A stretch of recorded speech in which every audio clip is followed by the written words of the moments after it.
Nii, et kõigepealt selline korralduslik teadaanne, et kuna meil eelmises sessioonis olid huvitavad ettekanded, mis läksid veidi pikemalt kui planeeritud, siis ma selle oma ettekande sellisel kujul jätan tegemata, aga plaanis on anda välja ka väikene artiklite kogumik ja kui need ülesvõtted õnnestuvad, siis ka videod üles panna, et info jõuab ikka kohale. Aga ühesõnaga, millest ma tegelikult oma ettekandes tahtsin rääkida või planeerisin rääkida, puudutab seda ühise põllumajanduspoliitika teatist, mis siis avab sellist pikaajalist vaadet kontekstile, nagu nad nimetavad. Ja kui väga lühidalt üritada kokku võtta, siis otsitakse tasakaalu sellise turule orienteeritud tootmise vahel ja keskkonnaga seotud küsimuste vahel. Et kõigil on ju selge, et põllumajanduse otsene osatähtsus majanduses on üsna väikene, seal hulgas ka maamajanduses, ta ei ole olematu ega vähetähtis, aga puht objektiivselt protsentides mõõdetuna ta ei ole hirmus suur, mis tähendab, et vaade on rohkem sellele kogu toiduga seotud ahelale, kõigile nendele ettevõtetele selles ahelas, mis kokku ei ole väga väike, et vähemalt 10% ikka igas riigis on seotud toiduga majandusest. Ja teistpidi siis, kuna maapiirkonnad on territooriumi mõttes ju üliolulised ja põllumajandus ja metsamajandus on veel omakorda põhiline osa sellest maapiirkondade territooriumist, siis tuleb juurde see avaliku hüve komponent, millele ka hommikul Katre Kirt viitas. Ja avalik hüve või avalik huvi siis puudutab erinevaid keskkonnateemasid, et kui üritada neid keskkonnateemasid kuidagi summeerida, siis on seal üks osa kliimaga kohanemist, üks osa kliimamuutuste leevendamist, üks osa veekaitset, elurikkuse tagamist ja kõik see peaks nagu justkui pakkuma siis sellist head elukeskkonda, mult ka, et head elukeskkonda ja ka sellist atraktiivset puhkekeskkonda siis oma inimestele ja turistidele. Nüüd, ma ei ole väga suur keskkonnaekspert, ma ei ole haritud sellel teemal, aga põhimõtteliselt on ikkagi ju küsitav, et kui suure panuse saab reaalselt põllumajandus anda kliimamuutuste leevendamisse. Seda enam, et kahju on juba tehtud ja reaalselt need prognoosimudelid ikkagi eeldavad, et ühel hetkel hakkavad toimuma negatiivsed kasvuhoonegaaside emissioonid, mille jaoks täna nagu suuremastaabilisi tehnoloogiad veel isegi ei ole. Ehk et meil on siis küsimus selles, et kas selle keskkonnakaitsega me üritame tootmist piirata ja rohkem avalikke hüvesid pakkuda ja kuidas hallata siis põllumajandusalasid keskkonnale kasulikul viisil, et ka Eesti puhul me teame, et tegelikult Eesti põhiliste toiduainetega varustamiseks meil piisaks 500 000 hektarist põllumajandusmaast, aga meil on 1 000 000. Ja siis on meil küsimus, et kas me seda ülejäänud 500 000 kasutame selleks, et toota eksporttoodangut maailmaturule või siis haldame seda muul keskkonnale või majanduslikule kasulikul viisil. Et keskkonnale nii-öelda muu kasulik viis võiks olla seesama niitmine, millest oli juttu, kuigi see on ka vastuoluline teema. Ja majanduslikult muu kasulik viis ilmselt mahutub selle populaarse mõiste biomajandus alla, mida täna on küllalt keeruline sisustada. Ehk et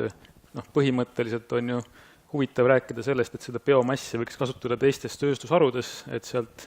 välja võtta komponente, millest teha mingeid muid tooteid.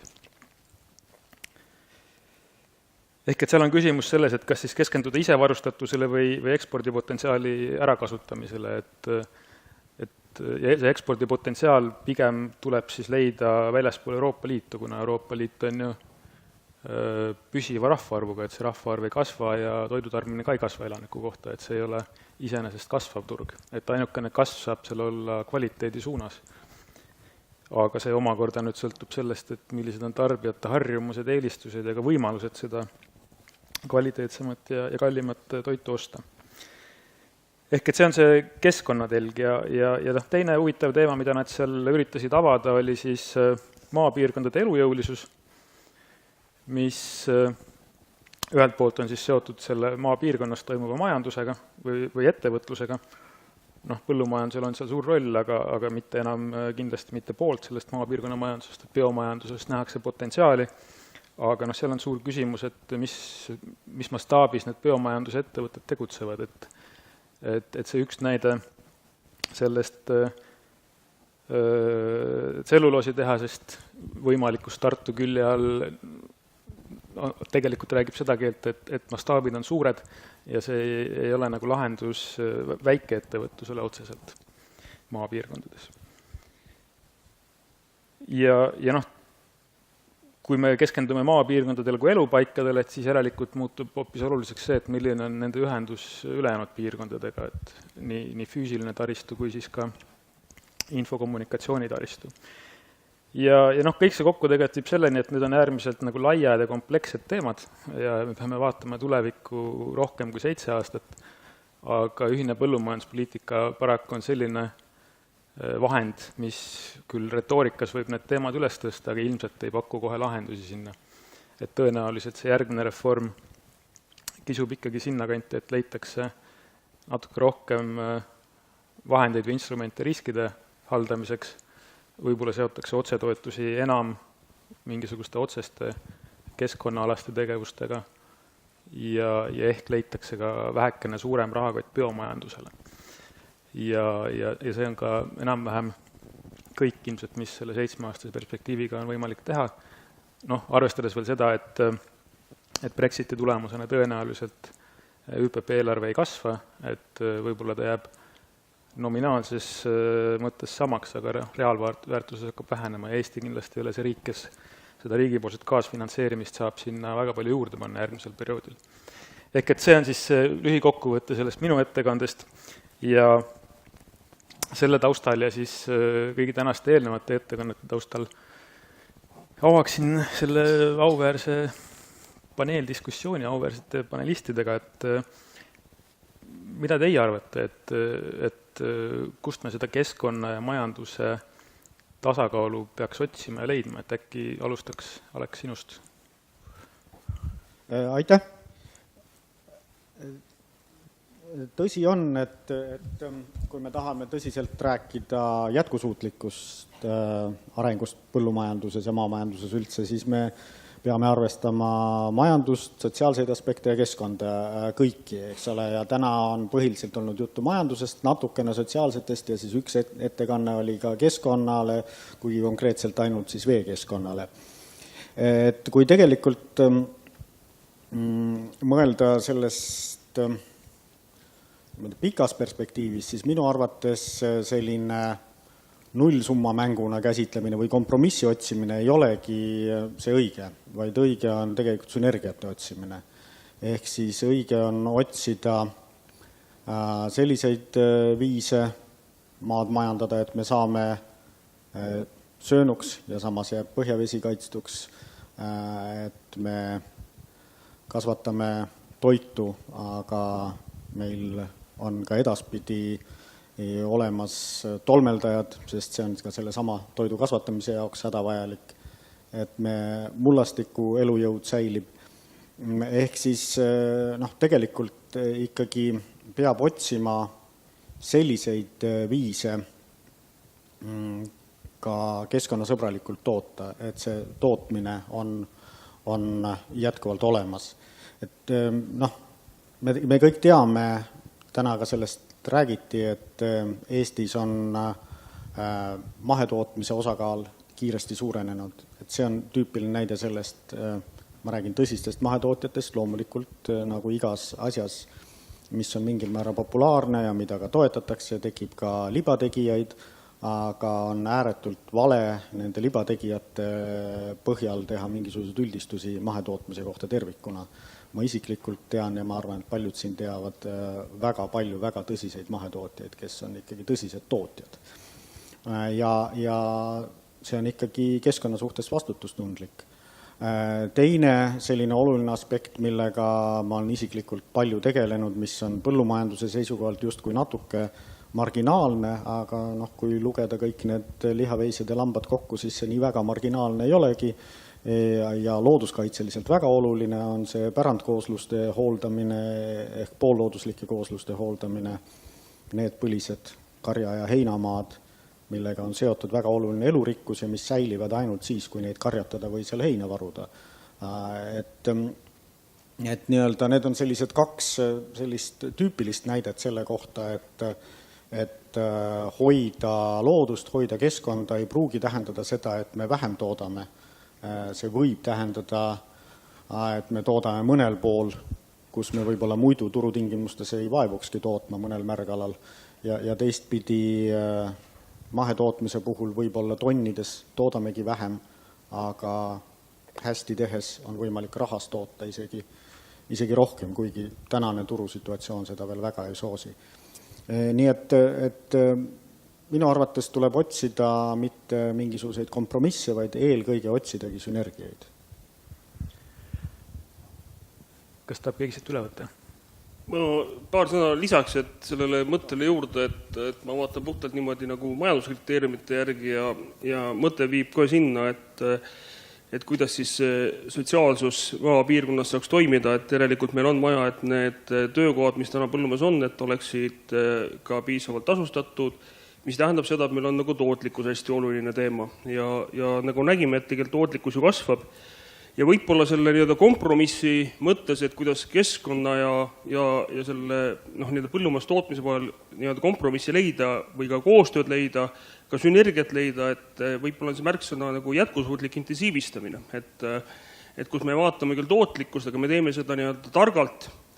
Me püüame seal kasutada kõiki neid huvitavaid kaltsi ja nii edasi, et mis selle taga kõik on, erinevad tehnoloogiad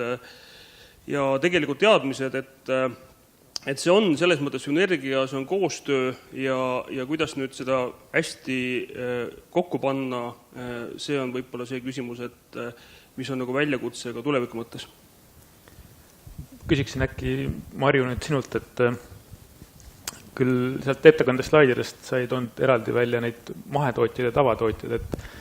et kuidas täna Fadeni andmetele otsa vaadates tundub, et kas need tootjad, kes on siis mahedad või on keskkonnasõbraliku majandamise skeemis, et kuidas nende majandustulemused paistavad võrreldes teistega nüüd ilma ja koos toetustega? Ma olen hästi nõus sellega, mis siin eelpool oli öeldud, et lisaks veel seda, et mahetootjaid on tõesti palju ja on tõsiseid mahetootjaid ja on nii-öelda neid libamahetootjaid ja mis meie omalt poolt näeme tõesti nende väiksemate hulgas on neid selliseid tootjaid, kes tegelikult ei tooda mitte midagi, nad on mahetootjad ainult sellepärast, et saada toetust ja ilma toetusteta nad oleks sügavas miinuses ja nad ei teeks üldse mitte midagi. Ja nad on mahetootjad ainult sellepärast, et saada toetust ja tegelikult kogu selle, mis nad seal nii-öelda toodavad, söövad oma pere liikmetega selle kõik ära, midagi ei müü. Et minu ettepanek oleks natukene kujundada võib-olla seda mahetoetust ringi, et see läheks nagu sihipärasemaks, et meil tekiks rohkem seda mahetoodangut, tõsist mahetoodangut ja seda oleks ka kuskil müüa rohkem ja et ta ei oleks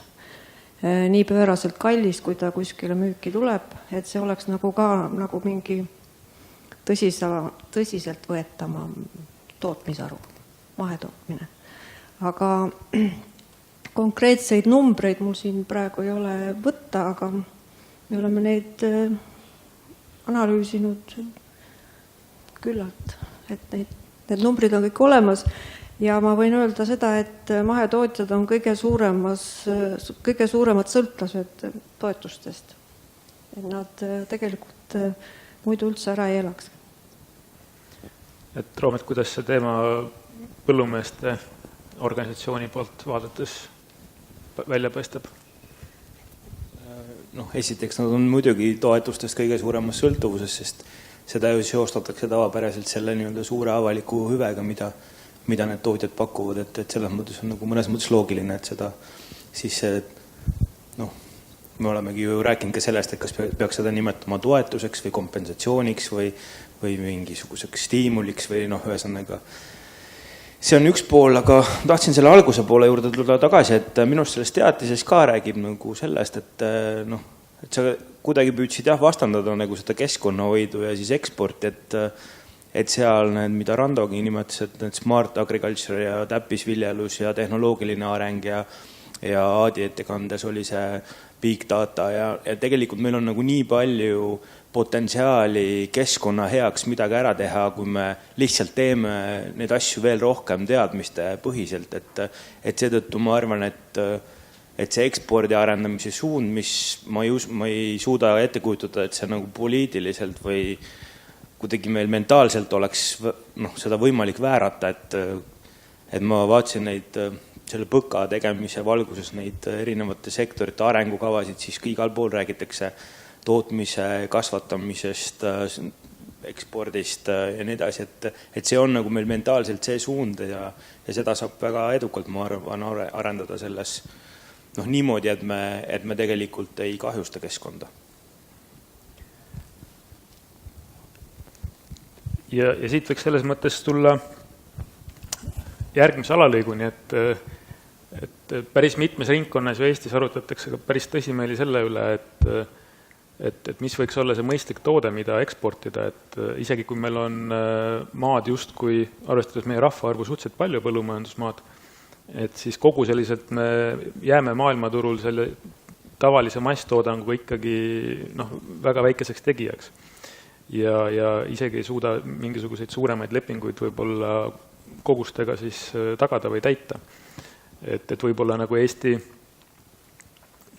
põllumajanduse ja toidusektori suund oleks see, et ikkagi liikuda ja kasutada ära rohkem just seda nii-öelda puhta keskkonna imidžit, et liikuda nende toodete poole ja selle kaudu siis saada see lisandväärtus sealt turgudelt kätte. Aga milliseid nagu reaalseid muudatusi see võiks meie põllumajandussektoris esile tuua, et kui tehtav see oleks, mis te arvate? Võib-olla lihtsalt ütleks seda, et kuidagi nagu halvustatud on seda eksporti, mis meil lähiriikidesse läheb, et tegelikult on see hästi loogiline, hästi normaalne, et me müüme, nii nagu me Venemaale on ju müüsime, et me müüme Läti, Leetu, Soome, Rootsis on väga, väga nagu kuidagi adekvaatne ja just nimelt sellest perspektiivist, et kui me oleme suhteliselt väike tootja, et siis me varustamegi seda lähiturgu. Et selles mõttes ma arvan, et midagi väga erilist siin ei peagi mõtlema. Kui me mõtleme nüüd, me teeme seda näiteks tervikprogrammi ja tahame seal mahetoodete eksporti arendada, siis küsimus on et kuidas me muurame lahti sellest, et meie bränd on täiesti tundmatu või meil ei olegi mingit Eestil rahvusvahelises mõttes ei ole mingisugust brändi, et me saaksime sellest lõpptootega minna letti, millest nagu võib-olla väga palju räägitakse, et ka maheeksport Saksamaale või Taani või mis iganes on ju sellepärast edukas, et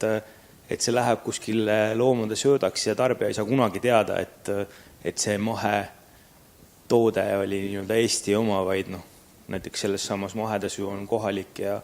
regionaalsus ja kõik see ju väga oluline, et selles mõttes ma ei tea, siin on kas me mingisugust täitsa sellist nagu vanas Nokia on ju pankrotis, et see ei ole hea põhimõtteliselt, kas me mingit tohutu kihvti asja välja suudame mõelda, et võib-olla ei peagi, et jah. No ikkagi see, et meie põllumajanduskeskkond on veel suhteliselt heas korras ja mõned trendid on isegi positiivsed, kuigi paraku mõned trendid on meil negatiivsed, seda ei tohi unustada nii pestitsiidide kasutuse osas kui ka osaliselt ka lämmastiku ja fosfori osas, aga trendideks me oleme ikkagi Euroopa Liidus seal nii-öelda alumises otsas ehk siis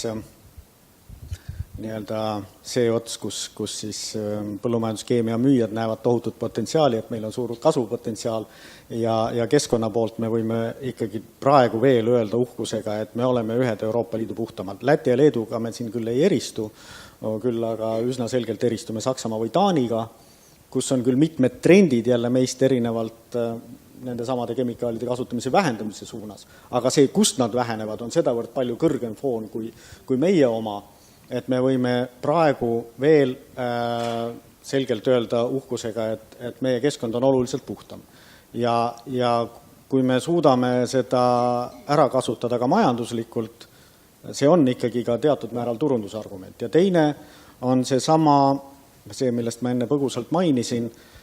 need 1000 hektarit poollooduslikke kooslusi on tänapäeva maailmas ka üsna unikaalne. Muidugi Rumeenias on need natuke veel suuremad ja Bulgaarias ka, aga need on ka meist tükmad suuremad riigid. Kogu Rootsis,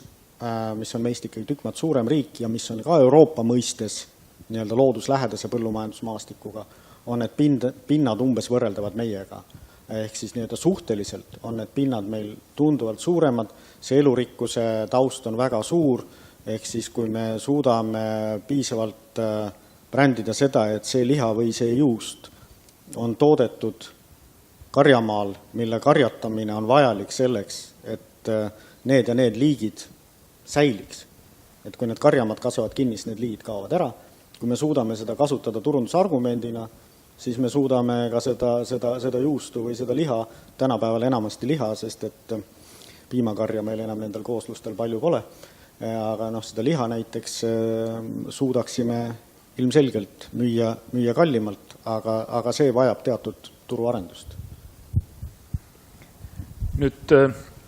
kui tänaste ettekannete juurde tulla, siis see tegelikult tuli Roometi slaidide pealt, et ka siin viimastel aastatel on jätkunud päris kiire laenude ja liisingute jääkide kasv põllumajandussektoris. Ja hommikuste slaidide pealt tegelikult tuli suhteliselt selgelt välja, et toodangu väärtuse või mahukasv lõppes seal 2013. aastal ära, et tegelikult pärast seda on olnud suhteliselt sihuke tasapindne väärtus, et suurt väärtuse kasvu enam ei ole, aga samas laene ja liisinguid on nagu võetud juurde, et võib-olla osaliselt on see seotud ka kriisiga. Et ma küsiksin Mati sinu käest, et esiteks, kuidas sa seda trendi kommenteeriks, et kui jätkusuutlik meil seal see põllumeeste finantsvõimekus on ja kas sellel taustal, kuidas tundub üleminek rohkem nagu mahedale või keskkonnasõbralikumale tootmisele, et on see nagu tehtav või on lihtsalt tootjatel nii suured kohustused, et on sunnitud tekitama positiivset rahavoogu endale ja jätkama seda praegust tootmisviisi? Keeruline küsimus, see teine ots. Esimene ots on suhteliselt lihtne, et tegelikult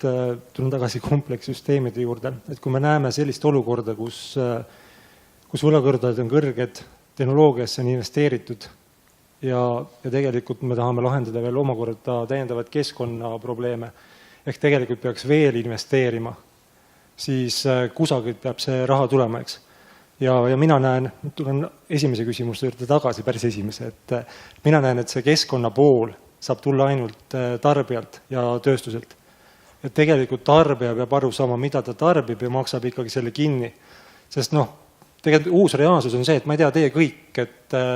kas te olete võrrelnud näiteks elektriarvet ja sideteenuse arvet, kes elavad korteris või isegi majas. Ma olen majas, minu maja elektriarve on täpselt sama suur kui sideteenuste arve, eks. Aga mõtle, kui palju läheb ressurssi elektritootmiseks. Sideteenus on ainult mugavusteenuseks, heaolu ühiskonna teenus, infoühiskonna teenus. Et tegelikult, kui me tahame jõuda sinna, et põllumajandustootja jõuaks veel investeerida, siis ikkagi tarbija peab selle kinni maksma. Et sealt saab tulla see uus reaalsus. Ja selle tõttu väga keeruline on ka see, et kuidas me oma tootega jõuame välisturgudele. Tundub ju lihtne selles mõttes, me nägime, et Taani, Saksamaa kogutoodang on ülisuureks. Nende saagikus hektari kohta ei ole palju suurem. Nad ei ole ka nii palju efektiivsemad kui eestlased, nad ei ole 5 korda efektiivsemad, eks. Aga nad teenivad rohkem. Ehk tegelikult me justkui peaksime oma odava hinnaga nende turule saama väga lihtsalt, eks. Mine aga on ju, meil on nii odav toodang. Aga paraku ei saa millegi pärast. Et selles mõttes peab leidma tõesti selle muu nissi, on minu arvamus. Et oma ka siis ökoloogilist või kvaliteedi poolt nii palju rõhutada ja teavitada tarbijat. Et tegelikult tarbija peab neid investeeringuid kinni maksma. Aga muidu meie sektor hetkel on väga suures riskis. Rando, sa oled viimase aasta väga aktiivselt tegelenud ühistegevuse alas teadmussiirdeprogrammiga. Et mis sa selle kogemuse põhjal ütled, et kuidas tarbija käest see raha kätte saada ja põllumeheni viia? Et kindlasti seal see märksõna on ühistegevus ja igasugune koondumine, et see, mis tegelikult seda ahelat paremini nagu teeb läbinähtavaks, et kuidas raha liigub, kuidas sisendikulud tekivad ja kuidas need omakorda sinna tootesse kanduvad ja milliseid tooteid siis lõpuks selles ahelas tehakse, et kas tööstuste poolt või ka mingis muus sellises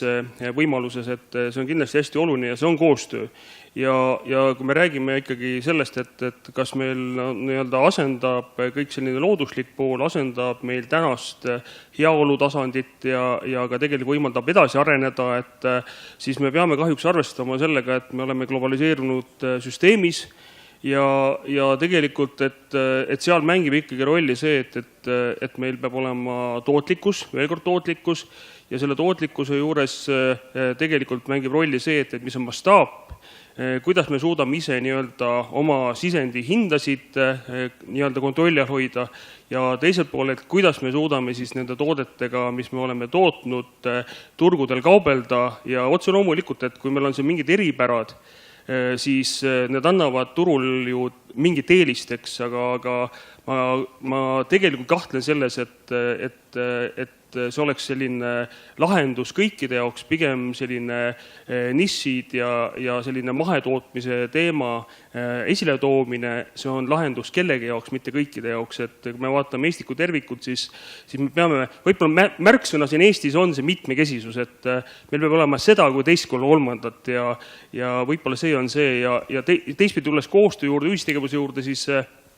võib-olla see on ka see lahendus, kuidas siis väiksemaid, suuremaid ja keskmisi saaks paremini ühendada ja mõelda, kuidas nad koonduvad selleks, et me suudamegi minna eksportturgudele, kus me paraku peame minema, sest et me toodame rohkem, kui me ise ära tarbime.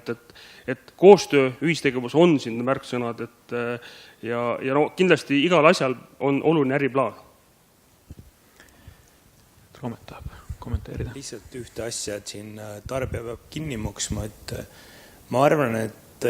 see on õige, et tarbija on tänapäeval hästi imelik. Et ta tahab nagu hästi palju, aga tegelikult ei ole valmis neid asju kinni maksma. Me rääkisime siin sellest mahetootmise kas või suurendamisest või tootlikkusest või nii edasi, et siis kui me vaatame, kuidas meie mahetootminegi on arenenud, siis me oleme tegelikult ikkagi meie ettevõtjad on oma olemuselt üsna sellised sarnased, et ka mahedes need nii-öelda tõsisemad tootjad, kes on orienteeritud mahule, ka seal on 1000 hektarit taga või väga suured loomade hulgad ja nii edasi. Tarbija ja eriti mahetarbija ei taha sellest mitte midagi kuulda. Või tähendab, ta tahaks sellest kuulda ja siis ta ei osta seda, sest see ei vasta enam tema väärtushinnangutele, missugusena ta eeldab seda mahedat. Ja ma arvan, et Eestis on maheturg lihtsalt nii vähe arenenud, et me näeme ainult täna selliseid esimesi märke, ma ei tea, märksõnad loomus ja teatud mingisuguste tegevusalade keelustamine edasi, need on need esimesed märgid, aga põhimõtteliselt kõik see on, ma ei tea, Saksamaal või arenevates riikides on see kõik kohal, kus seatakse kahtluse alla, ma ei tea, viimane uudis jaanuaris lugesin mingisugune mahemunad on ju Brandenburgist, tuli välja, et see on mingi väga suur ettevõte, kust need tulevad ja et see vabapidamine ei ole üldse see, kus kana siblib kuskil aasal ringi, vaid on üsna sellises piiratud tingimustes liikumisvõimalused. Et selles mõttes on siin väga suur vastuolu selles, et mida just valmis maksma ja mida ta usub või ei usu nagu nendes teemades. Tarbija valikud eeldavad muidugi seda, et tarbija on teavitatud. Ja tihtipeale tarbija, nagu sa ka praegu ütlesid, ei olegi õigesti teavitatud ja loomulikult absoluutselt tõde pole kellelgi, aga vähemalt teatud konkurentsi on vaja pakkuda sellele narratiivile, millest sa niimoodi üle libisesid, sellele veganlikule narratiivile. Sest kuigi selles veganite jutus on ju ka selge point sees ja see on see, et tänapäeva intensiivsel lihatootmisel on väga selged keskkonnamõjud ja ka mõjud loomade heaolule, aga et sellele jutule on ikkagi vaja teatud alternatiivi pakkuda, mis räägib seda, et mitte igasugune liha ei ole päris ühtemoodi toodetud ja erinevate tootmisviiside keskkonnamõjud on väga erinevad, sealhulgas, kordan ennast natukene, aga ikkagi, et osa liha tootmisest on lausa vajalik looduse mitmekesisuse säilimiseks. Ja sellepärast Maailma Looduse Fond ongi tulnud välja sellise algatusega nagu lihagiid või lihafoor. Soomes ja Rootsis on need juba üllitatud ja Eestimaa Looduse Fond Maailma Looduse Fondi partnerina on tegemas esimesi samme. Et me liigume sinnapoole, me oleme väga algusjärgus, aga me liigume sinnapoole, et me ükskord üllitame ka Eesti jaoks mingi sarnase asja, mis ilmselt ei tule mitte trükisena, vaid ainult internetipõhise dokumendina. Ja loomulikult me enne seda või selle tegemise käigus suhtleme veel väga tõsiselt nii kojaga kui taluliiduga, kui lihaveise kasvatajatega, kui väga paljude muude asjalistega, et kuidagimoodi ära hinnata nii-öelda roheline, kollane, punane stiilis seda, millist keskkonnamõju omab tarbija otsus poes, kui ta ostab ühte või teist liha või vorsti. Ainult üks hästi lühike kommentaar,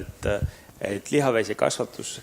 et seal samamoodi tarbija ei tee mingit vahet, kas ta on ekstensiivne või intensiivne. Nüüd see on liiga mustvalge, aga põhimõtteliselt veiseliha kohta me teame kõik, et see on tohutult keskkonnakahjulik asi, sest see tarbib nii palju vett. Et paar nädalat tagasi kuulsin väga huvitavat ettekannet või kus ma esimest korda nägin, et oli pandud see suur vee tarbimine konteksti, et kui see Eesti rohumaal tarbib väga palju vett, see veiseliha tootmine, see ei ole mingi probleem, vaid vastupidi, et see kasutab ära seda biomassi, mis meil siin on, aga tarbija, või ütleme selles mainstream diskussioonis on see kõik ühes pajas, et veiseliha, palju vett, keskkonnakahjulik, nagu prominentsemad näited on, isegi laste saamine on keskkonnakahjulik siis. No just selle jaoks seda lihafoori või lihagiidi ongi vaja, et teha vahet nii-öelda kuskil Haanjas või Matsalus kasvanud lihaveise ja kuskil USA keskläänes massiivselt maisiga nuumatud lihaveise liha vahel. Et ei ole nii, et veis on veis, on väga suur vahe ja vahe on tihtipeale väga detailides, millesse muidugi minna ei ole võimalik, aga teatud põhimõtted on võimalik klaariks saada, et loomulikult on mõni selline väga hea näide, aga see on suhteliselt marginaalse turu osaga, on see riiklikult tunnustatud rohumaa veis meil Eestis. See on igal juhul väga selgelt roheline, eks ole. Mitte selles mõttes, et roheline halvas mõttes, vaid foori mõttes roheline.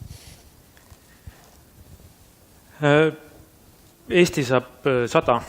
järgmine nädal ja võib-olla on paslik korraks ka nagu mõelda 100 aastat tagasi ja 100 aastat ette, et ma käisin eelmine nädal ühel konverentsil, kus oli väga huvitav ettekanne Piimandusmuuseumi poolt. Ja 100 aastat tagasi Eestis toodeti umbes sama palju piima kui täna ja töödeldi piimatoodeteks ka umbes sama palju piima kui täna. Ja vahepeal on küll muutunud tehnoloogiad, on oluliselt vähem tööjõudu vaja, inimtööjõudu, et sama toodang saada. Aga tegelikult need väljakutsed, mis sellel sektoril olid 100 aastat tagasi, on täpselt samad ka täna.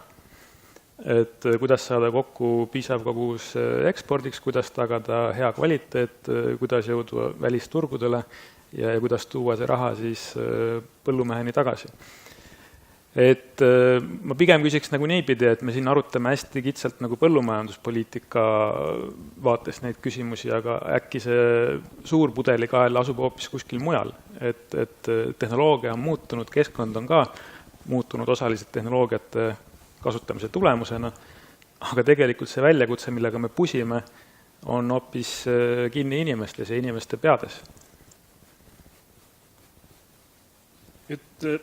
Kindlasti on seal küsimus selles, et selle 100 aastaga ma usun, et on inimesed targemaks saanud ja on leidlikumaks läinud ja see, et meil nii-öelda selline tehnokraatia on tekkinud ja meil on tehisintellekt ja kõik need asjad mõjutavad ja meil on meediaruum on teiseks muutunud, et see mõjutab ka meie otsuseid ja tegemisi. Aga kindlasti on see teema, et me peame ka ise oskama neid õigemaid otsuseid teha, et kui mõelda selle peale, et meil on põllumajandustootmine ja tegelikult, et põllumajandustootmise juures on terve ahel ju teisi nii-öelda kaasnevaid ettevõtmisi, mis sellega on seotud ja kui mõelda, et kuidas see kõik on arenenud viimase 100 aasta jooksul, et kuidas on seda kõike mõjutanud ka turunduspool, siis paraku manipuleeritakse ka meiega ju kogu aeg. Et nüüd, kuidas me selle manipulatsiooniga suudame kohaneda või et kuidas seal leida nagu lahendus, et tegelikult ka see, et me pakume nagu siin näidati, et meil on mahetoodang, aga tegelikult me ei tea täpselt, et mis seal ikkagi on ja kas see on see väärtus, mis meile pakutakse, et see on ju manipuleerimine, et nüüd küsimus ongi selles, et meil peab olema võimalikult palju informatsiooni, hästi palju peab olema transparentsust või läbinähtavust asjades ja võib-olla see transparentsus ja läbinähtavus on sellised võtmesõnased tuleviku mõttes ka, et mida enam on informatsiooni, mida enam oskame seda analüüsi teha selle informatsiooni tasandilt, seda paremini oskame ka otsuseid teha, et see on minu nägemus sellele probleemile.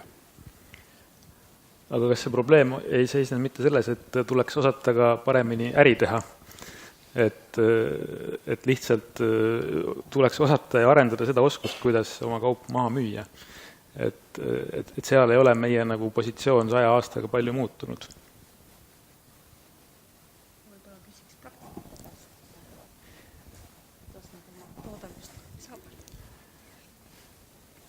Ma ei tea, 100 aasta perspektiivi juurde tagasi tulles, see on selline ikka üsna tänamatu või selline spekulatiivne, et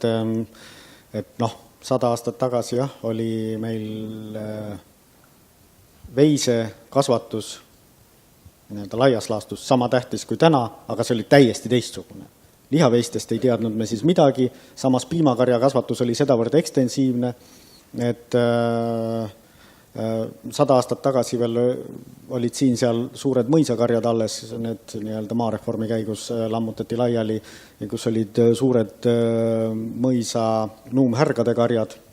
eks ole, pullikud noorelt kastreeriti ära, nuumati suurte karjadena, kuigi Petrogradi turg oli juba ära langenud. Et see 100 aastat tagasi oli just see hästi suur muutus. Ja muutus oli nii-öelda mõisamajanduse enam-vähem täielik kadumine, eks ole, mõni üksik riigi mõis jäeti alles ja talumajanduse väga kiire arenguhüpe, kuigi talumajandus oli arenenud juba mitukümmend aastat enne seda ka päris kiiresti. Aga tol ajal ette näha seda, et piimakari kolib väljast päris ära ja selleks, et meil üldse mingid veised väljas käiksid, on meil hädavajalik, et meil oleks lihaveised. 100 aastat tagasi ei oleks olnud võimalik seda ette näha. Ma arvan, võib-olla mõni hull profet võib-olla oleks suutnud, aga lihtsalt mingit analüütiliselt kindlasti ei oleks keegi suutnud seda ette arvutada. Ja ainus asi, mis me praegu saame 100 aasta peale ette öelda, on see, et tänaseid probleeme meil siis enam ei ole. Kas sellepärast, et need on läinud nii hulluks, et inimkond on välja surnud, või selle tõttu, et me oleme nendest probleemidest jagu saanud. Aga meil on kindlasti mingid teised probleemid, sest nii kaua, kui inimkonda on inimkonnal omad probleemid. Aga nii nagu ma juba oma eluaja jooksul mäletan, osoonikiht, kui ei oleks, see ei ole küll põllumajandusega seotud keskkonnaprobleem, natukene on selles mõttes, et külmutus, jahutusseadmed siis kasutasid freoonega põllumajanduse omad, aga see on väike osa. Kui ei oleks väga otsustavalt tegutsetud, me oleksime praegu juba väga halvas olukorras. Tegutseti mõnikümmend aastat tagasi, praegu see on peaaegu unustatud keskkonnaprobleem. Happevihmadega sama lugu, jälle seal on põllumajanduse osa väga tagasihoidlik, ammoniaagi heitmed natukene panustavad sellesse. Nii et ammoniaagi heitmetes muidugi põllumajanduse osa on suur, aga kloororgaanika, seal loomulikult põllumajanduse osa oli, eks ole, kloororgaanilised pestitsiidid olid ka põllumajanduses laialt kasutuses, jällegi suuresti mineviku probleem, jälgi me veel näeme, seire näitab, eks ole, et need ei ole veel lõplikult päris ära kadunud, aga väga tugevalt vähenenud on nende ainete kontsentratsioonid. Ja samas, eks ole, on meil kliimaprobleem, mis, kui mina olin noor keskkonnakaitsja, oli alles hakati teadvustama. Meil on Läänemere eutrofeerumise probleem, mis tegelikult siis oli väga tugev, aga siis ei olnud seda veel korralikult teadvustatud. Ja lihtsalt, emba-kumba, kas me saame nendest probleemidest sama edukalt jagu, kui me oleme mõnest varasemast saanud, või me lämbume nende kätte. Ma loodan ja ma arvan, et see lootus ei ole päris lambist senisele kogemusele tugine, sest me saame nendest probleemidest jagu. Ja kindlasti 100 aasta pärast on mingid teised, sest ma ei usu, et me nii targaks inimkonnana kunagi saame, et me mingeid uusi probleeme ei tekita. Aga ma usun, et me tänased oleme selleks ajaks ära lahendanud. Aga tulles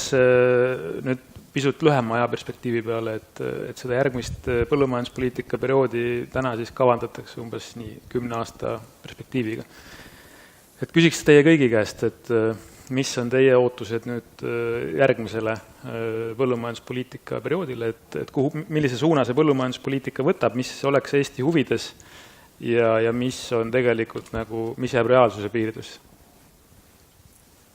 Ma alustan siit paari mõttega, et nagu mõtlen, et minu arust, et inimestel on vaja tarkust juurde ja tegelikult esimene asi, kui me vaatame, et täna meil on siiamaani olnud nii-öelda ÜPP 2 sambaga, eks, et siis võib-olla see on see koht, kus tuleks mõelda tõsiselt ümber, et mitte ainult Eesti kontekstis, aga üleüldiselt, et sellest esimesest sambast võiks siis osa sellisest hektaripõhisest toetusest moduleerida, näiteks teadusarendusse, selleks, et meil oleks rohkem tarkust, et meil oleks rohkem inimesi, kes tahaks selle teemaga tegeleda. Ja tegelikult, et me üldse vajame selliseid võib-olla kindlustus- ja riskifonde rohkem, kui me täna oskame arvata. Ja küsimus on, kus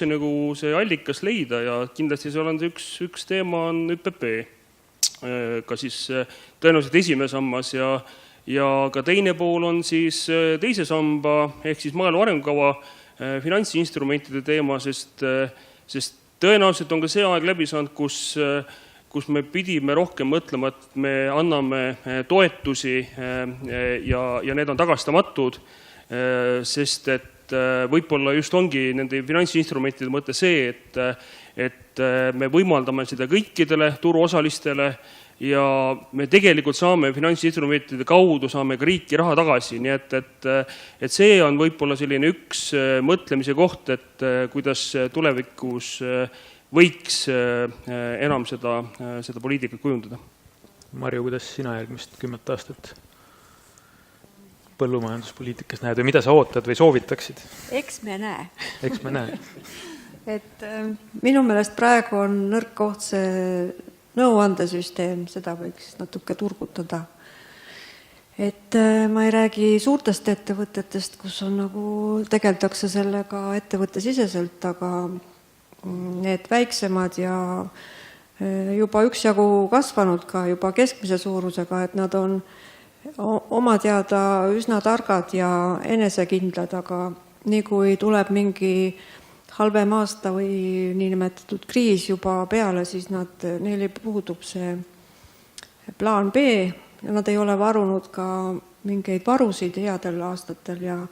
üldse puudub selline mõtlemine, nagu vanasti olid au sees äriplaanid, mille järgi elati. Et see praegu käib ühest toetusest teise. Et see võiks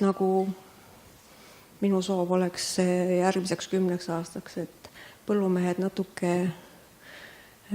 oleksid altimad ka ennast täiendama ja harima selle majanduse küsimuse poole pealt. Mati, mis sinu mõtted on? Ei, see on raske teema, et peaaegu vastaks nagu Marju, et eks näeme. Aga ma loodan, et tegelikult lisaks nii-öelda maaelu arengukavale on muud väga selged visioonid ja eesmärgid. Et meil kuidagi toimub see maaelupoliitika niimoodi, et et vaidleme selle maki selgeks ja siis laseme 7 aastat minna või 10 aastat on ju ja siis vaatame nagu jälle, et mis toimus, mis juhtus, aga põhimõtteliselt mitte keegi nagu ei vasta sellele, et kas me tahame neid väikseid seal struktuuris edaspidi näha, kas me tahame ootame suurematelt tootjatelt veel suuremat keskkonnapanust või noh, et sellised teemad oleks nagu kogu aeg laual, mitte ainult maki vaidlemise ajal. Ja ma kutsun lihtsalt üles kõiki teid nii-öelda mõtlema välja toidu väärindamise äriplaane, et toota toidust või siis biomaterjalidest asju ja neid müüa. Et selles mõttes ärge hakake ise piima tootma nii väga, et ma arvan, et piimatootja annab teile piima, millest toota kaseiini või midagi väärtuslikku. Ma andsin küll oma mikrofoni Roometile, aga väga hea, siis ma saan sulle vastu vaelda. Ja väga hea, just, et siis me saame duetis laulda sinuga, nagu me oleme mõnikord teinud.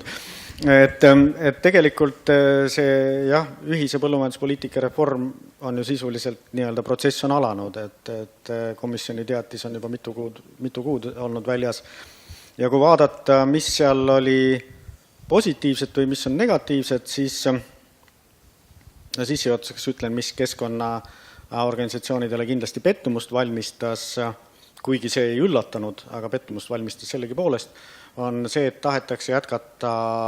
2-sambalist struktuuri, mis keskkonnaorganisatsioonid ei. Aga mis on jälle positiivne, on see, et see nagu sisuliselt 2 samba vahelist erinevust plaanitakse selles suhtes oluliselt vähendada, et nüüd tahetakse nii-öelda programmeerimisele või kavandamisele allutada ju mõlemad sambad. Kui praegu on siiani olnud ainult 2. sambal see maaelu arengukava, siis nüüd komisjon soovib, et oleks ühine kava mõlemale sambale. Kus juures seda kava tahetakse näha mõnevõrra vähem detailsena, vähem bürokraatlikuna, mis on põhimõtteliselt positiivne, kuigi selles on alati need ohukohad, et hakatakse ka olulistest asjadest üle libisema, aga põhimõtteliselt see on pigem positiivne. Ja see, et komisjon soovib üle minna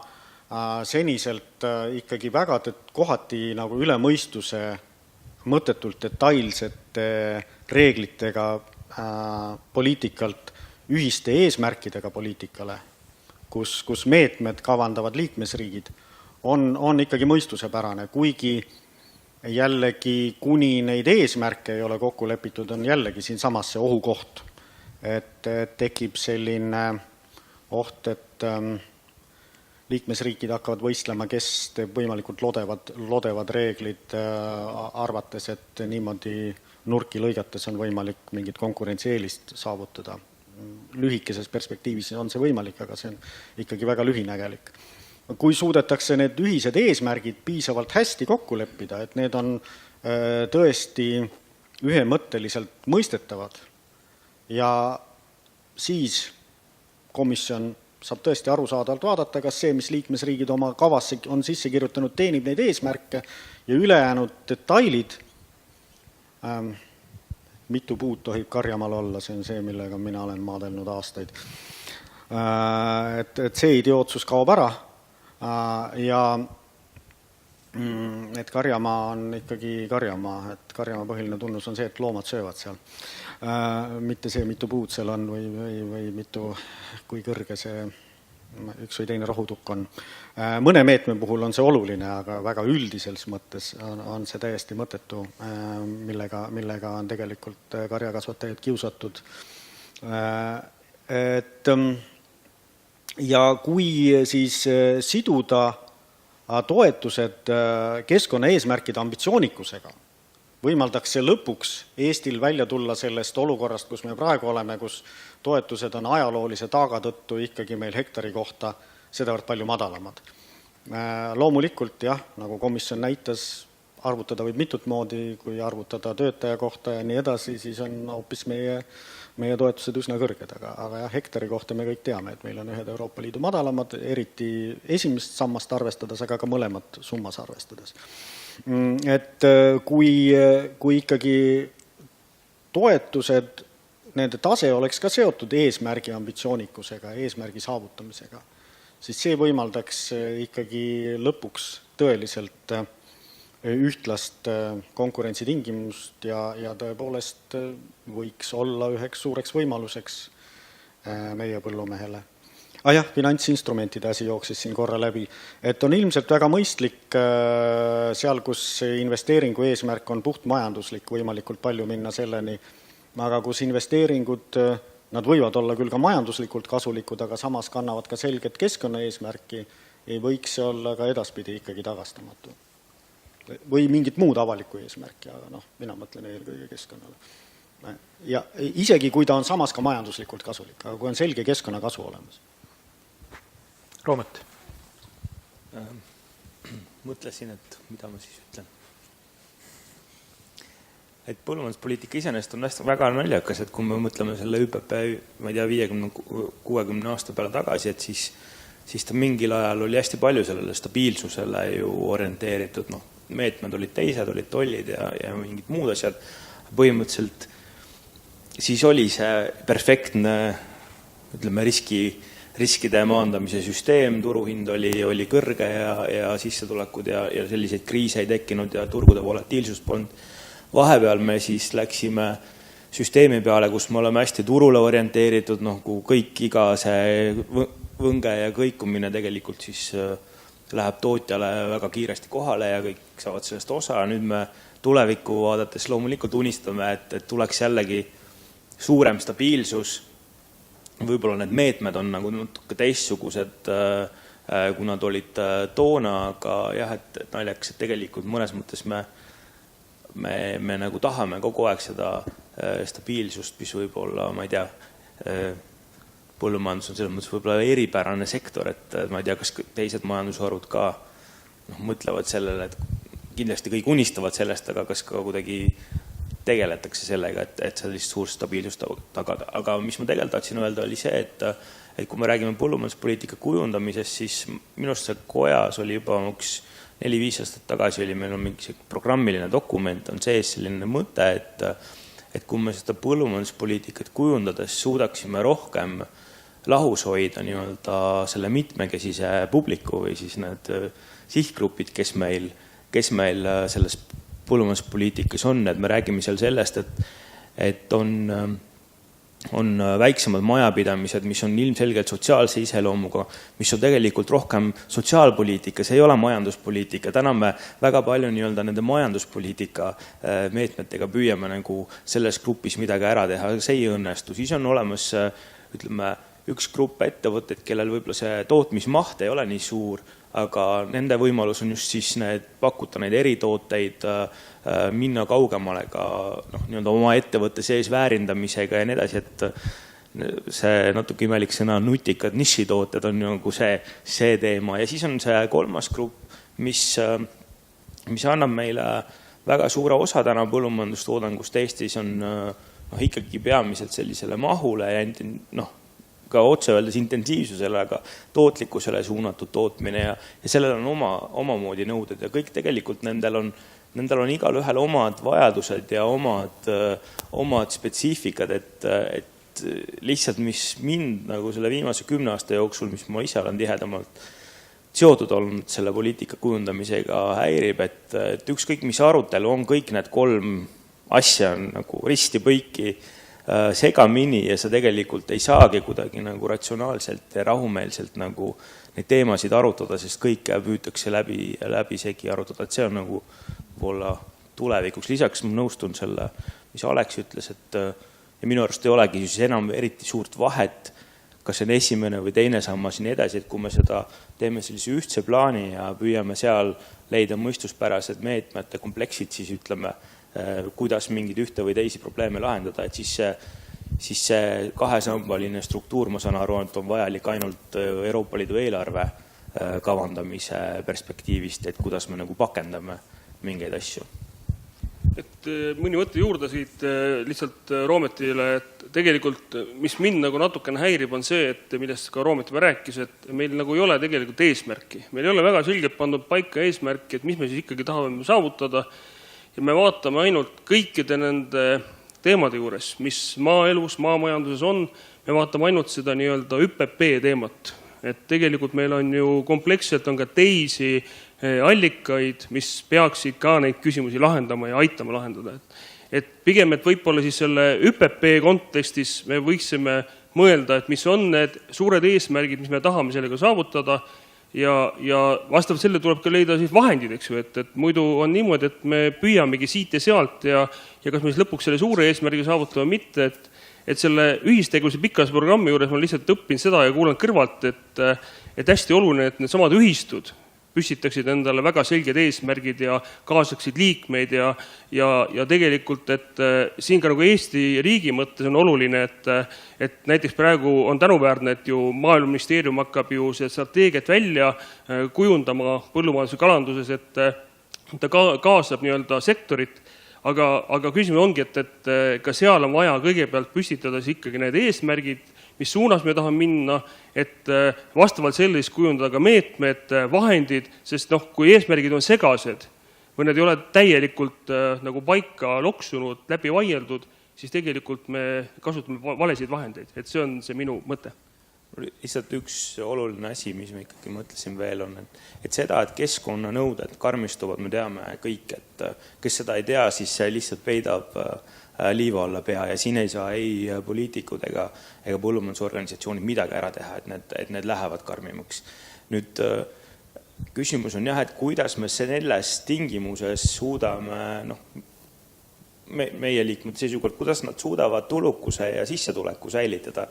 et seal oleks piisav nii-öelda kasum on ju ja nii-öelda mõistlikult võimalik majandada ja seal on hästi oluline ikkagi ka see tarneahela integreerimine, et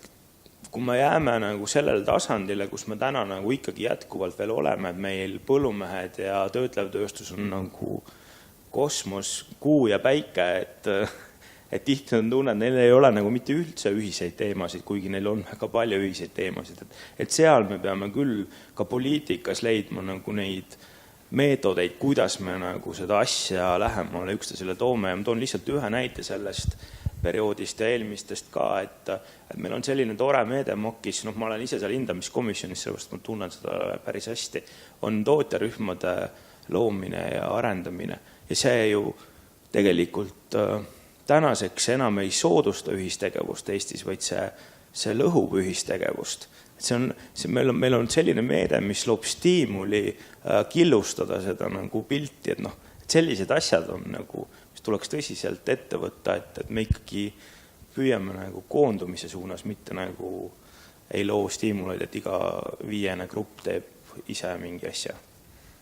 Ma sellest tulenevalt küsiks, Roomet, sinu käest, sa oled nüüd selles põllumajanduspoliitika kujundamise valdkonnas pikka aega tegutsenud, et see tänane, selle perioodi ÜPP ja MAK kujundati 5-7 aastat tagasi. Ja ta ilmselt ei suuda nüüd kõiki esile kerkinud probleeme lahendada. Et kas see oli nagu planeerimise viga või olid need probleemid olidki sellised, mida ei olnud võimalik ette näha või ühesõnaga küsimus on see, et kas täna on võimalik tulevikku vaadates nagu valida siis nagu adekvaatsete variantide vahel ja teha adekvaatne otsus või osa probleeme ongi sellised, mida sa ei suuda ette näha. Või oli see lihtsalt see, et kõik tegelikult oli teada, aga ei olnud võimeliselt kokku leppima inimesed? Minust aus vastus on see, et see jääb ainult siia saali. Et me ju tegelikult kardame seada prioriteete, me kardame teha nagu otsuseid. Me tahame kõikidele meeldida ja mina tahan ka kõikidele meeldida. Pooltele ei meeldi, aga ma ikkagi tahan ja poliitikud tahavad. Ja sellepärast me kõige turvalisem ongi jaotada kõik laiali võrdselt nagu kõikidele. Et see juhtus natukene eelmisel perioodil. Ma olin seal OECD aruande või selle nii-öelda tutvustusel ja siis seal oli ju see asi, mis on Eestis ammu selge nii-öelda eesti keelde olevat, seda Sirje ütles, et ma ei kuulanud nagu eesti keelest, ta ütles, et seda tõlgiti, et Eesti toiduainetööstus on alaarenenud. Aga see on nagu nüüd, millise järelduse me nagu sellest teeme, on nüüd teine asi, et see, mida ma püüdsin öelda, et me peame nagu neid kodumaiseid väärtusahelaid arendama, et see on nagu õige, aga ma kardan, et see järeldus sellest võib tekkida vabalt, et ma toon, ma ei tea, Eesti on nii väike, mingid anonüümsed näid, mingi mango töötlemise tehas on ju, ma kardan, et ka tulevases MAK-is me toetame seadmeid, mis aitavad seda mango kontsentreeritud püreed panna nagu siin Eestis pakki, et me selle asemel, et keskenduda sellele, et kas lihas või piimas või kus on need kohalikul toormel põhinevad väärtusahelad, et sinna nagu tõsiselt panustada. Et kuna päev hakkab õhtusse veerema, siis ma küsin saali käest, et kas kellelgi on mingid küsimusi, mida nad tahaksid panelistide käest küsida praegu?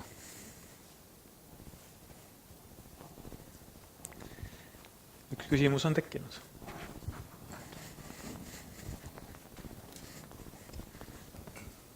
Küsida ju ei taha, aga tänan ju erinevalt aasta enne valimisi ja minu meelest eelmisel valimisel istus siin sama rida ja siis olid erakonnad, eks ole, ja vastasid saali küsimustele. Aga eks Rando, ma mäletan seda sellepärast, et siis räägiti konkurentsivõimest ja üks minister ütles, et konkurentsivõimet on ju igal poole vaja, sotsiaalsfäär ja kõiki ja sa lubasid vähemalt kirja panna nüüd niisuguse majandusliku konkurentsivõime välja tuua, seepärast et täna on ju, me oleme käinud seal Toompeal ja oleme seal rääkinud, et me tahame nagu võrdset kohtlemist saada. Ega me ei ole ju seda saanud, seepärast et ega kui meil on 3 põhivahendid hektari kohta, siis meie omahind peab olema selline, mis ei soosi seda ühistegevust ja koostööd, sellepärast et täna on ühistegevus ju kõrvalseisjatele kasulikum. Ei ole ühtegi riiki, kus 50% sündinud vasikad läheb elusalt üle piiri, et me viime toored sinna välja, nii et tegelikult võiks ikka selle konkurentsivõime ikka nii selgeks tuua, et võib-olla siis MAK-is suudetakse seda ka kuidagi nagu jälgida, sest et me oleme ju MAK-i, kui on koostööpartnerid seal 20 ja kõik tahavad seda midagi omale saada ja meil on ju Eestis see, et me jagame isegi selle raha poolsotsväärsile. Edukad riigid, need jagavad hoopis teistmoodi. Nii et kui saaks kuidagi selle konkurentsivõime ikka selgeks teha, et võib-olla siis suudetakse ikka ka midagi rahastada nii, sest ega praegu on ju, nagu tänagi välja tuleb, liisingu laenukohustused suurenevad ja farmer ja tootja ei suuda investor olla. Võib-olla nüüd sai vaikselt tasa eelmise aasta augu ja ega 15% on ju piimahind jälle alla läinud, et ega tuleks seda konkurentsivõime nii selgeks rääkida, et need ka usuvad seda, kes ikka otsustavad midagi. Rando, sinu kommentaar. Jääb üle ainult selles mõttes nagu nõustuda, et see konkurentsivõime mõiste, nagu ma tudengitele räägin, eks ju, et ongi väga selline suhteline ja väga paljud asjad sõltub ja mis nurga alt vaadata, aga selge on see, et mis on nagu põhilised komponendid on, et mida ka tegelikult sa ise nimetasid, et investeerimisvõimekus, eks ju, on üks asi, et sa suudad selle oma põhivara asendada igal aastal mingi protsendi, siis on see, et sa suudad konkurentsivõimes palka maksta ja sisuliselt, et selle juures ikkagi nii-öelda sa lisandväärtust kasvatada, et nagu edasi liikuda, et ka mõelda selle arengu peale, et selles mõttes, et need on, aga see on paraku niimoodi, et kui me vaatame, siis see kontsentreerumine mingil määral ju tegelikult ikkagi jätkub ja me näeme seda kõikidest numbritest ja see kontsentreerumine jätkub sellepärast, et me otsime mastaapi ja mastaapi otsime sellepärast, et tegelikult, et me suudaksime konkureerida, nii et seal on see küsimus, et kuidas nüüd selle konkurentsi keskkonnas me suudame tegelikult selle toorme, mis siiamaani me oleme sunnitud, ma ütlen veel kord, oleme sunnitud tootjatena piima mõttes välja viima, kuidas me suudame selle siin ära väärindada nii, et nende toodete kaudu sektorisse raha juurde tuleks. Vaat see on võtmeküsimus ja see on koostöö ühistegevus. No ma ei näe teist varianti, eks. ja otse loomulikult, et kõik ettevõtjad täna Eestis ei olegi võimelised ühistegevust veel koos tegema. Me liigume sinnapoole, et seda mõistmist tekiks rohkem, aga paraku on niimoodi, et kõik ei ole selleks täna veel võimelised või ei ole need asjad endaks läbi mõelnud, nii et vabal turul on kindlasti neid ettevõtteid, kes tegelikult on ju huvitatud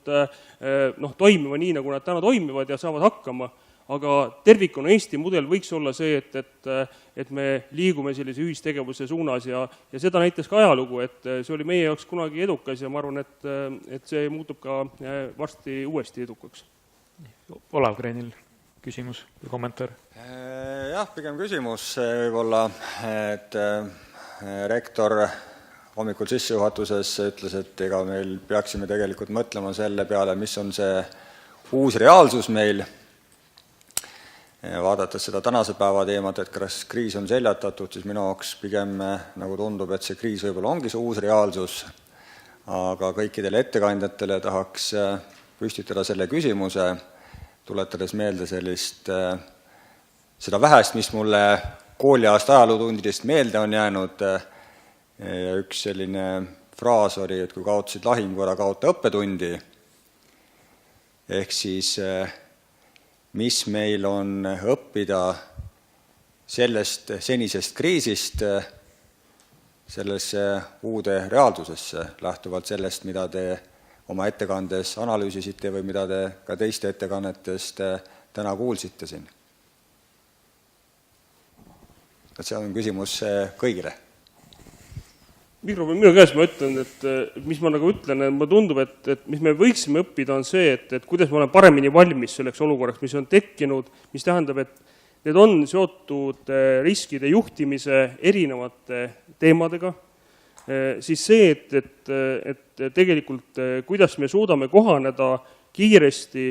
kui on vaja liikuda ühelt turult teisele, et me täna ka tegeleme eksportturgudega, et need eksportturud, me nägime neid, eks ju, et võib-olla on vaja mõelda, et millised need eksporttulud oleksid, mis oleksid ostujõulised, kus nõudlus on reaalselt olemas ja otse loomulikult ka meie äriplaani vastavus sellele turule, et need on need asjad, millega nagu tõsiselt tuleb tegeleda ja seal on ikkagi küsimus see, et hea tooraine, hea kvaliteet ja nüüd kuidas seda ära väärindada ja see on minu see, mis me peaksime võib-olla kiiresti ära tegema, ära mõtlema enda jaoks.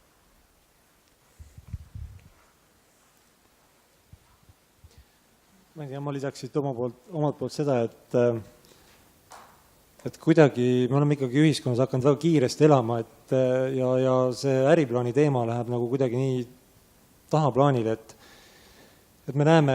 joonise peal, eks Eesti Panga andmed, tohutu suur laenukoormus, mis kasvab, eks põllumajandustootjatel nii liisingute kui laenude osas, et tegelikult ma nagu küsiks tootjate käest,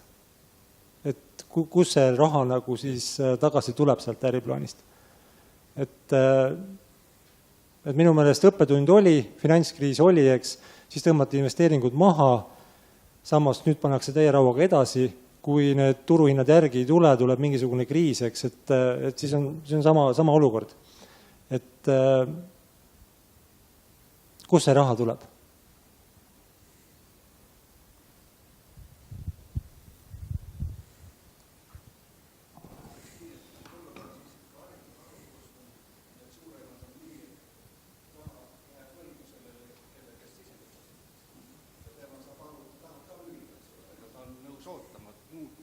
Äris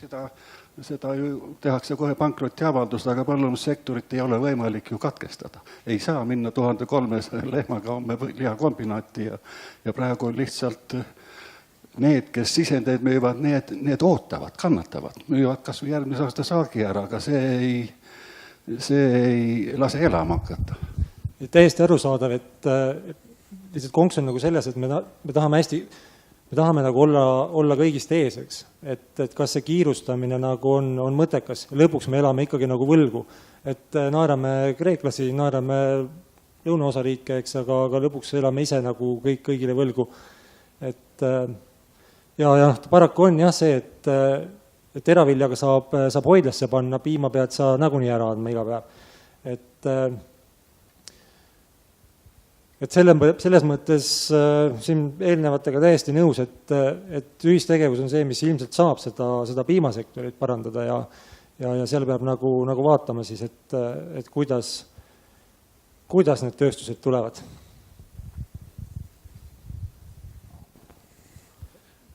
Minul oleks küsimus nagu arendamaks Mati seda välja visatud mõtet, et kust see raha tuleb, et enne kuskil esimeste loengute seas räägiti sellest Pareto printsiibist, kus 80% põllumajanduse majandusarvest on nagu 20% käes, et kui me hakkame nüüd mõtlema nende väikeste või mahetootjate peale ja arvestame, et need ressursid ja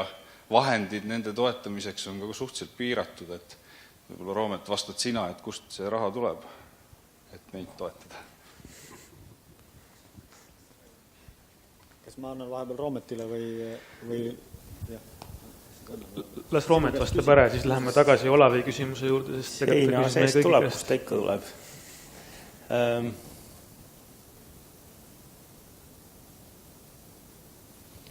No,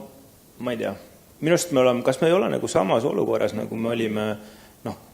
viimased 25 aastat või nagu 90-ndatel samamoodi, et ega see nii-öelda pidev kontsentreerumine ja investeerimine ja püüd nagu muutuda efektiivsemaks ei ole tulnud nagu lihtsalt nagu suvaliselt, vaid see on nagu see ainus võimalus, kuidas selles olukorras toime tulla, et ühest küljest on see nagu meie tootjate tugevus, et nad siiski on nagu väga palju säilitanud seda turumajanduslikkust, ehk et nagu me vaatame ka neid muid, ma ei tea, täna võib-olla näidati ka neid graafikuid, et meil või mu endal enda sinu graafikud, minul ei ole mingeid graafikuid, et meil ikkagi ju 90% tuleb turult ja siis ainult 10% on see või 10 ja küll 20 on see, siis ma saan aru ametlikult, aga ütleme sellel 80% või tähendab 20% tootjatel on ta 10% ümber nagu sissetulekutes, et selles mõttes eks see raha tuleb ikka turult, et nüüd vist see probleem on nagu selles, et me nendel konverentsidel siin ja räägime sellest, kuidas me hakkame nagu seda kõrgemat lisandväärtust tegema ja ägedamaid tooteid müüma ja nii edasi, aga reaalsus on see, et me lähme ikkagi nagu sellesse masstootmisesse, et me ikkagi tegelikult püüame rohkem piima tootame ja siis jõuame ikkagi tagasi, et ega kui seda integratsiooni selles väärindamises ja selles ei teki, et siis ongi hästi keeruline, et mitte, et ma tahan öelda, et see on mingi hästi lihtne asi ja me ei saa siin ka üle hüpata oma nagu arengust, et mul on tunne, et Aavo vast seda ütles, et kõik on olnud nii ametis ju enda ettevõttesse investeerimisega, et sul ei ole võimalik veel samal ajal nii-öelda tegeleda ka tööstuse ülesehitamisega. Aga see tuleb, õnneks esimesed märgid on ka näha, et küll ütleme siis, me oleme alles seal trepi alumistel astmetele, on ju, et me rõõmustame selle üle, et Kevili paneme oma selle kuivati ja siis need hoidlad püsti, vähemalt seegi, et me saame koondada teravilja ja nagu ühtset kvaliteeti eksportida, väga hea, maheviljas täpselt sama asi, nüüd järgmine aste, et me teeme juba, hakkame mingit sööta tootma, nii-öelda oleme jälle 1 kraadi võrra edasi ja küll see piimatööstus ka tuleb nagu lihtsalt võib-olla, ma ei tea, loodame, et on seekord aeg küps ja kui ta seekord ei ole küps, siis loodame, et ta on 5 aasta pärast küps, et ega üle oma varju ei hüppa, aga mida me õppisime? Põhimõtteliselt me õppisimegi ju seda, et me ei saa niimoodi edasi minna, nagu me oleme läinud ja me oleme nüüd kas või Euroopa Liidu poliitikat mingi 3. kord, ütleme siis 2004-2006 on ju 7-13, 14-20, nüüd me hakkame 4. kava tegema ja kui me teeme seda ikkagi täpselt sama põhimõtete järgi, et on see mingi suur, grandioosne vastandamine seal laua taga, need pahad, ma ei tea, põllumeeste keskliitu ei ole enam, on ju, põllumeeste keskliit ja talupidajad omavahel ja need on need suured mingisugused teelahkmed, kui me niimoodi seda teeme edasi, siis loomulikult jõuamegi sinna, kuhu me kuhu me jõuame, et ongi kõik nagu pudru ja kapsad segamini, et selles mõttes tänu Olavi ja ka kõigi teiste suurele pingutusele ma loodan, et vähemalt põllumajandustootjate poole pealt, et me oleme vähemalt ka selles ühingute ja esindus poole pealt nagu rohkem konsolideerunud ja me suudame pakkuda siis arukamaid lahendusi, aga jah, üldiselt, et nii ei saa edasi minna, nagu me oleme läinud ja teine, mida Rando ütles ja mida me loeme ükskõik millisest riskijuhtimise paberist on see, et seal ei ole ühtset lahendust, et see on nagu meetmete kompleks, see on kihihaaval vaja nagu paika panna, et erinevates olukordades toimivad erinevad lahendused. Jah, väga suur teema on see ka finantsinstrumentide asi ja just nimelt see, et kuidas turulanguste ajal tagada ettevõtetele juurdepääs käibevahenditele ja nii edasi, et nad saaksid oma neid hädaorge üle elada ja järgmise tõusuni vastu pidada. Kui tohib ainult ühe lühikese kommentaari, siis me oleme harjunud rääkima, et raha tuleb turult. Eesti järjepära on ikka see, et raha tuleb töötleja taskust. Piimandussektoris tänu kombinaatide ebaefektiivsusele ja lihasektoris tänu töötlemissektori väga suurele efektiivsusele. Aleks, mis me õppinud oleme või peaks õppima? Üks asi muidugi, mida ajaloost õpitakse, on see, et ajaloost ei õpita, aga ma päris nagu ainult selle pessimistliku noodiga ei tahaks ka lõpetada. Et üks asi, mida ikkagi tasub õppida, kuigi see kõlab alati natuke ketserlikult, aga tegelikult Mati midagi sellist juba ka ütles ja kui juba majandusinimene midagi sellist ütleb, siis keskkonnainimesel ammugi on täiesti paslik seda öelda, et alati võib-olla ei pea nagu hirmsasti pedaalima iga hinna eest rohkem ja võttes selle juures ka täiendavaid kohustusi ja riske, et mõnikord tasub mõelda, kas me saame teha näiteks sama palju, aga vähemaga, mitte tingimata näiteks rohkem ja kindlasti mitte rohkem enamaga, aga kui rohkem, siis võib olla sama ressursiga, mis on alati ka keskkonnale kasulik, et iga nii-öelda paremini kasutatud gramm väetist on see väetis, mis ei jõua ka veekogudesse. Iga gramm väetist, mis jõuab just saagi sisse. Aga võib-olla ei pea rohkem saaki kasvatama, vaid sama palju saaki vähema väetisega, ehk siis ka vähema kuluga. Ja tasub loomulikult seda kõike arvestada poliitikakujunduses, aga tasub seda kõike arvestada ka nii-öelda lihtsalt kui rohkem või vähem ametlikult omavahel mõõtu võetakse, et on, eks ole, meil väga toredad konkursid nagu aasta põllumees, aga ma kasutan siin juhust ja tuletan meelde, et meil on ka selline konkurss, mille Maailma Looduse Fond on välja kuulutanud nagu aasta Läänemere sõbralik põllumees, ehk siis see põllumees, kes on otseselt panustanud sellesse, et kogu lämmastik ja kogu fosfor võimalikult just saaki jõuab ja mitte Läänemerre. Ja kutsun ka kõiki üles mõtlema häid kandidaate, sest neid meil on nii mahetootjate kui tavatootjate hulgas, et ei pea tingimata ainult mahetootjad olema need, kes on meil tublid ja oluliselt panustanud sellesse, et vähem kulutada seda väetist, mis jõuab lõpuks Läänemerre. Marju. Et mis me õppisime, et kindlasti peaks rohkem panustama sellele, et eesmärgid oleksid selgemad ja kindlamad ja mõõdetavad ja täidetavad. Aga peale kriisi või kriisist väljudes või natuke kergemal ajal oleks siis mõtet tagasi vaadata, et kas need just selles valguses, et need kohustused on nii suureks kasvanud ja on tehtud investeeringuid palehigis vaatamata raskustele, et kas need investeeringud olid ikkagi kõik õigustatud, kas ei tehtud lihtsalt suures tuhinas, et naabrimees ostis ilusa punase traktori, et mul ka vaja just, et ma olen küll näinud selliseid otsuseid, mis ei ole nagu kooskõlas nende mahtudega, nende pindadega, mida haritakse või selle karja suurusega, mida peetakse, et lihtsalt headel aastatel raisatakse mõttetult vahendeid, mõtlemata, et võib-olla on ka ökonoomsemaid viise ja kas seda kõike mul vaja on just osta, aga kohati tundub, et raha on nii palju, et kõik teevad, mina teen ka, et headele aegadele järgnevad mitte nii head ajad ja siis võib-olla jääd raskustesse, et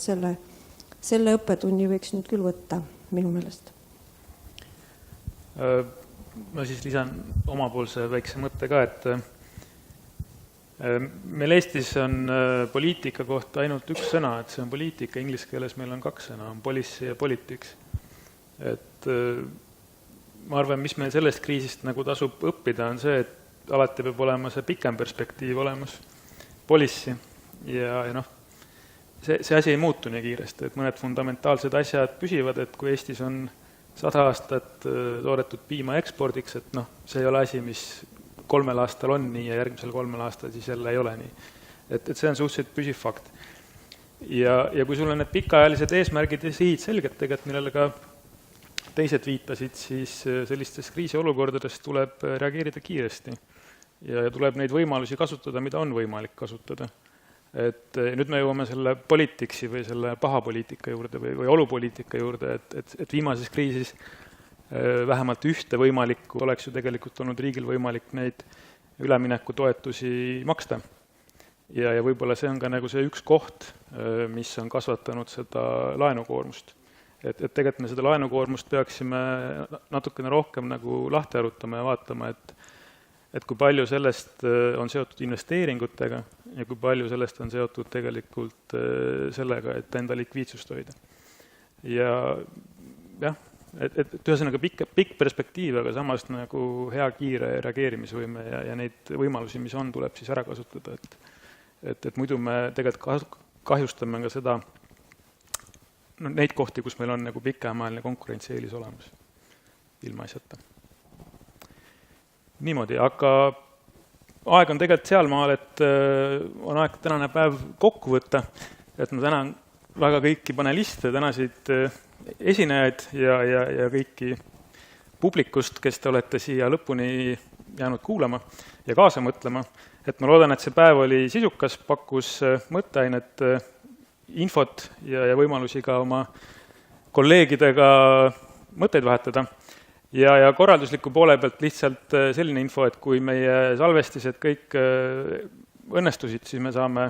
järelvaadatavana need ettekanded üles laadida YouTube, et ma annan sellest teada ja plaanis on anda ettekannete põhjal välja ka väike artiklite kogumik, et see info nagu saab olema ka taaskasutatav kõigi jaoks. Aga suur tänu teile ja ilusat koduteed! Aitäh!